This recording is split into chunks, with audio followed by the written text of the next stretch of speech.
All right, so we are now reviewing a film that we saw in the New Zealand International Film Festival.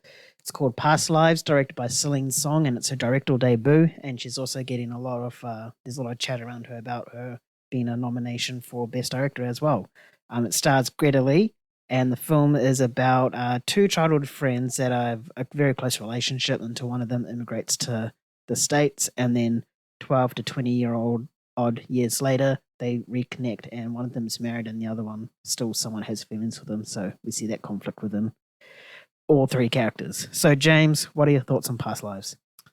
Man, I love this movie, and it's a movie that's really grown on me since we saw it at the film festival. And it was really nice for Celine Song to come all the way to New Zealand and provide a Q&A session after the movie and be in attendance and to introduce the film. I think it's really cool for a filmmaker to come all the way down to our neck of the woods. We are almost at the bottom of the globe and very far away from everyone else. Pretty So much. it's quite rare that we get that. So I appreciate her coming along. As for the movie itself, yeah, it's grown on me a ton. I love this movie because it's so authentically human. Like, just it's very complex in its emotionality. We don't really get stuff like this all too often. I find like a lot of movies that are kind of like really drama based movies, the emotions kind of manufactured sometimes and not completely genuine, or it doesn't capture the complexity of what kind of the human emotional spectrum really is. And it is very complex, and it dances with a whole lot of different tones and frequencies and all that stuff. So I think it really captured quite a human story, and it does resemble loosely Celine Song's kind of history and life. So that's something that it pulls from. I think the way the story is really drafted out is part of its beauty too. You really do get a sense of how closely tied these childhood friends really are. You get a really good sense of kind of this connection that's beyond. I don't know. There's something behind it. There's a genuine connection here, and they've been friends, and just how it really transcends everything, including the distance between them. That they still found a way to be in touch and get closer and stuff. And then by the time you're kind of getting to the main crux of the story, it's one's kind of moved on in life and got married. It's and then it just kind of brings up all this really not tension, but just kind of you know inner conflict on like what to do, what this means, and all that stuff. And I think when it comes down to Celine Song's visual direction, I think she captures it really well. There's a lot of silence in the last half of the movie, and it really just captures kind of just again, yeah, just this strong bond that just transcends so much. And it really shows how these characters are trying to navigate that without running away together and starting a new life, as you would kind of predict this movie to be. And I think the movie wants, well, you would expect this movie to, like, I guess make you root for the childhood friends, to make that love come true, and then they move on. But what it does with her husband, John Magaro, is that it really sympathizes him. It shows him to be a genuine guy and supportive of this friendship that she has.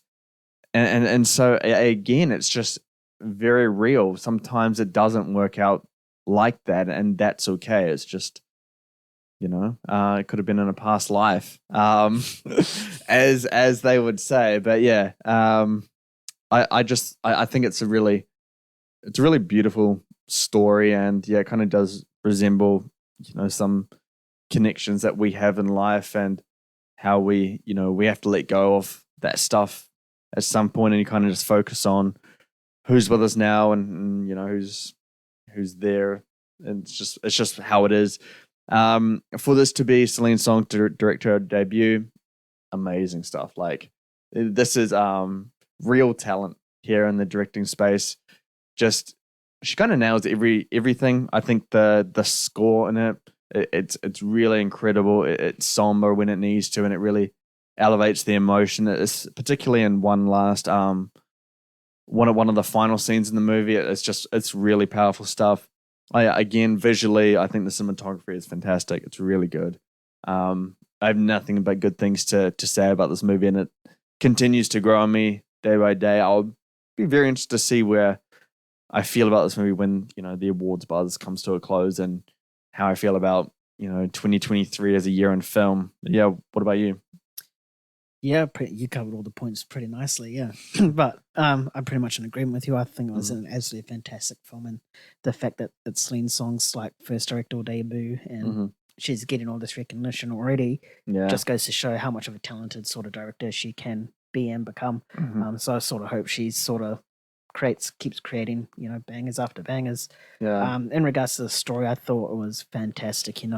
The first time the two main characters reconnected, I think it was 12 years 12 years or so since they got split up. The way that they like interacted for the first time, it seemed very awkward, like they both didn't know what to do, but then like they started talking and you could just feel that chemistry come back as if they were little children, and they were literally talking day like from dusk till dawn and every single day and whatnot. So that's where the film starts, and you sort of feel that connection as well. And then when laid down in the film, when we find out that she has a husband, it's just like, okay, the husband's gone for sure. And whatnot. And then it just always plays this tease off whether she'll leave him or and go to the childhood friend, or whether she'll just stick with her husband, and we don't really know until the final like 5-10 minutes. And that final 5 minutes was pretty much one of the fantastic like third acts and like 5 minutes of 2023 so far by far. I think it's just perfectly acted, and Greta Lee was fantastic, and I hope she gets a nomination as well. She's great. Same with is it John McGarrett? McGarrett. As a husband, he was fantastic. There's a scene where he's just sitting in a bar and listening. And Celine Song said to us that they had multiple cameras focused just on him at different angles and whatnot. All those angles weren't in the film, but they cut like a few stuff in there. And then she said that there was a moment where he had to change like expressions, and they caught that on camera and they actually put it onto film.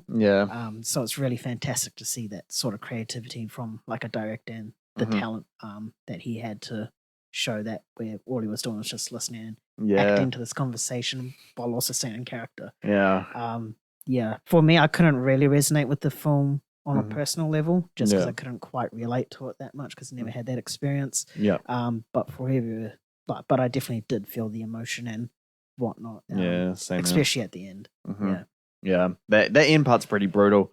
But I think one of the good parts about this movie is that you don't really need to connect with it in a way where it's happened to you, so you can feel it. You just feel it, and I think that's one of the hardest things to do as a director, is to make you feel something that you've never been through. Exactly, and I think Celine Song did that fantastically. It's very good. I think it's going to be a big awards player, and it really does deserve to be. What do you think her chances are of winning? Not quite winning, because there's quite a lot of big names that's out there with big movies and whatnot. But just in terms of getting a nomination, do you think it'll be justified for her being nominated? 100%. Like, again, we got to see what comes out and what the quality is. Remember, she's going up against Denis Villeneuve for Dune Part 2, Martin Scorsese for Killers of the Flower Moon, Greta Gerwig for Barbie, Christopher Nolan for Oppenheimer, Ridley Scott for Napoleon, Bradley Cooper for Maestro. The trailer came out today. Blitz, I forgot his name, for The Color Purple. There's a lot at play here, but at the stage, she absolutely deserves it. If the other movies come out and they're better or they have better directing efforts, then no, because the other ones would be better. But at this stage, absolutely, she deserves it. And if the Oscars were to happen today and she won, I don't think I'd be mad about it. I'm disappointed because I really want Nolan to get his first directing win, but she's right up there with the big players at this point. Agreed. Yeah. Anything else you want to say before we move on to scores? No. I would just, honestly, to people that are deciding whether or not to see it, just go see it. Go on blind. I believe it comes out on video on demand in the next week. So yeah, go support this kind of movie.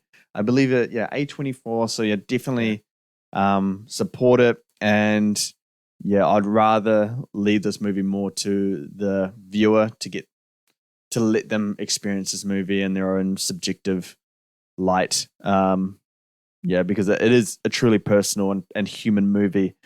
It's hard to keep exploring that on a discussion like we're doing right now. Yeah. So what would your score be for Past Lives? Oh, this one's hard. I would go 8.7.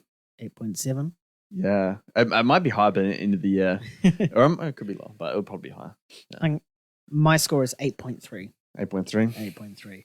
Fair enough. All right. That will do us on our review for Past Lives. If you do end up seeing it and you want to give us your thoughts, head over to Twitter or X now and let us your thoughts and tell us if you resonated with as emotionally as we did, or just your thoughts in general, I guess. Mm-hmm. Yeah. And head over to Spotify, wherever you pod from, search Let's Be Real and give us a listen on there. We're quite prominent on there, and our podcast is a hoot and a half sometimes. Yeah, it's an understatement, but yeah, it's a good time. Yeah. And if you want to see what other stuff we get up to, head over to moviegains.com. We do a whole lot of content on there, such as movie reviews, 4K reviews, and other 4K content, box office analysis, Oscar predictions, and analysis as well. And sign up for our newsletter so you never miss out on anything ever. Thanks everyone for tuning in today. We'll catch you on the next one. See you later. Peace.